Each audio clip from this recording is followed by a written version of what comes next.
இந்திய சீனா யுத்தம் முடிஞ்சதுக்கு அப்புறம் நம்ம இந்தியா வீக்கா இருக்கு மிலிட்டரியிலன்னு கண்டுபிடிச்சாங்க.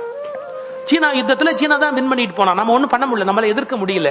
அப்ப நேரு ரொம்ப ஃபீல் பண்ணார், நம்ம சீன யுத்தத்தை சரியா ஹேண்டில் பண்ணல அப்படின்னு ரொம்ப வருத்தப்பட்டார். அப்போ காமராஜர்கிட்ட பேசிட்டு இருக்கிறார், உங்களுக்கு என்ன ப்ராப்ளம்னு கேட்கிறாரு காமராஜர். அப்ப சொல்றாரு, நமக்கு ஆர்ம்ஸ் அண்ட் அம்யூனிஷன்ஸ் பத்தாது, அமெரிக்கால இருந்து தான் வாங்கணும், பட் அதுக்குரிய ஃபண்ட் நம்ம கிட்ட இல்ல, அதை நம்ம கொண்டு வந்தாதான் உடனே நம்ம நம்முடைய ஆர்மியை ஸ்ட்ரெங்தன் பண்ண முடியும். இதுல என்ன விஷயம், அமெரிக்கால வாங்க வேண்டியது தானே, எல்லாத்தையும் நிறுத்தி விட்டு பணத்தை போட்டு வாங்க வேண்டியது தானே அப்படி. அதுக்கு நேரு சொன்னாரு, நம்ம வாங்கிட்டோம், ஆனா அங்கேருந்து இங்க ஷிப்மெண்ட் பண்ண முடியல. ஏன்னா முதல்ல அங்கேருந்து வெளியே அனுப்புறதுக்கே ஒரு கேரண்டி கேட்கறான், என்ன பணம் கொடுக்கல, ஒரு கேரண்டி கேட்கறான். அமெரிக்கால இருக்கிற ஏதாவது ஒரு பேங்க் கேரண்டி கொடுத்தா அங்கிருந்து ஆர்ம்ஸ் அண்ட் அம்யூனிஷன்ஸ் இந்தியாவுக்கு அனுப்ப தயாரா இருக்கிறான். அமெரிக்கால இருக்கிற எந்த பேங்க்கும் இந்தியாவுக்கு கேரண்டி கொடுக்க தயாரா இல்லை. சார் இது எவ்வளவு பெரிய இஷ்யூ சார் இது.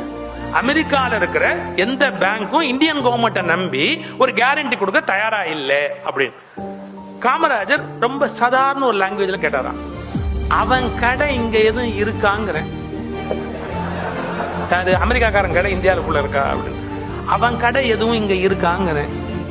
நேரு யோசிச்சுட்டு சொன்னாராம், இருக்கு, அமெரிக்கன் எக்ஸ்பிரஸ் பேங்க் இருக்குல்ல, பேங்க்ல இருக்கு அமெரிக்கன் எக்ஸ்பிரஸ், அதை மூட சொல்லு, அது இங்க மூட சொல்லு. அமெரிக்கன் எக்ஸ்பிரஸ் மூட சொன்னா அது இன்டர்நேஷனல் ப்ராப்ளம், என்னமோ ஆயிட்டு போகுது. காமராஜ் சொன்ன வார்த்தை, நமக்கு உதவலைன்னா அவன் என்ன இங்க கடை வச்சு வியாபாரம் பண்றது, அவன் கடையை மூட சொல்லு.